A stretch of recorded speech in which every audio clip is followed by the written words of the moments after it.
Hello Internet, today I wanted to take a look at one of the features of C#, which is called extension methods. This is a way to actually add methods onto existing types, either types that you've created or types that already exist in C# or another library.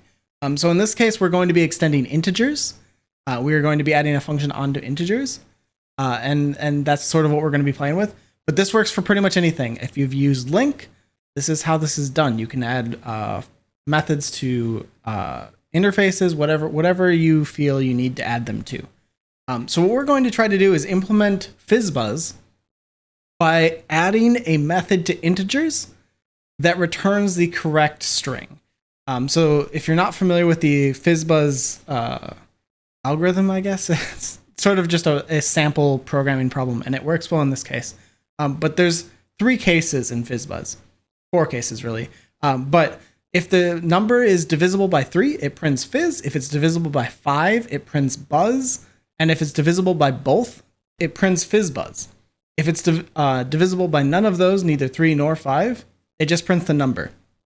So this is sort of a classic thing that kind of tests how do you know conditional statements, and do you understand that you need to actually care about ordering these things, because that actually does matter.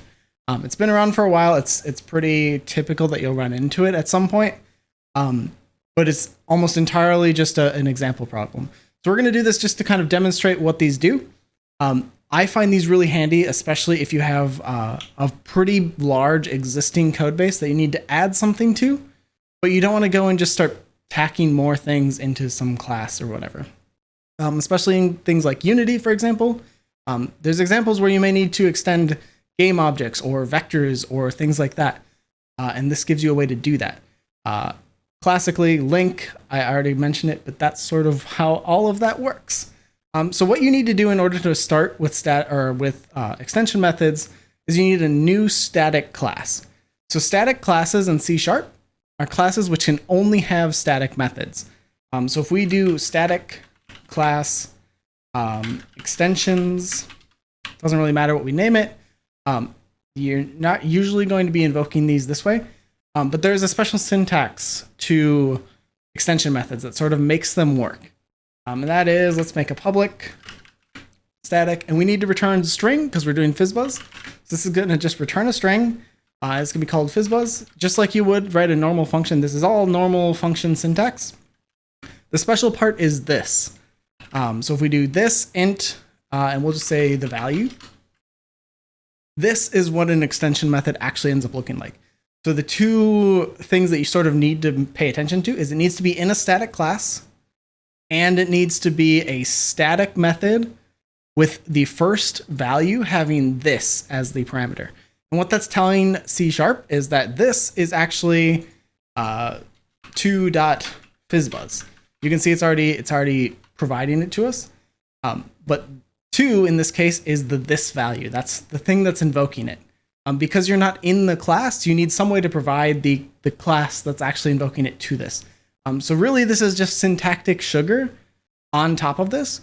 But the useful thing, the reason that these become really useful, if you've used link, you can start chaining methods this way, which you typically can't if you have to provide a value. So if this value wasn't here, I can do this, but then if I want to do some other operation on this, I start having to add things to this. And so if I wanted to actually operate on that string, I would need to do string.join something, buzz, for example. We end up with this syntax instead of chaining things into a series. None of this works because invalid syntax. But this is sort of what you can avoid with extension methods.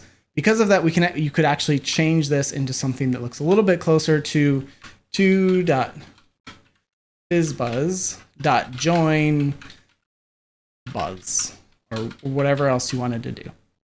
And this is a little bit easier to read, and it kind of flows and extends a lot nicer and more cleanly than you would otherwise see. So that's sort of one of the useful things of it. Otherwise, you can just use normal static methods. Same thing. But anyway, we need to actually make this work. So FizzBuzz is going to do first, let's see if it's divisible by 3, and then divisible by 5, and then do all the normal FizzBuzz stuff. So we're actually going to do do we want to do a switch? Let's just do ifs. This part doesn't really matter. We're just doing FizzBuzz. I've done that previously on the channel. There's different ways to approach this. None of them are wrong. They're just different. So value mod 5 equal to 0, and value mod 3 is equal to 0. So this will be the FizzBuzz case. So return FizzBuzz. Else if value is divisible by 5, then do this. We can return buzz. I'm doing this backwards because I can. The only real thing with FizzBuzz is the first method. That actually does matter. Because otherwise we do have ands here. But these two methods that I'm writing below, either of them would match the top function, which means that they would override it. So if we tested if value is mod 5 is equal to 0, which means is the remainder of dividing value by 5 equal to 0?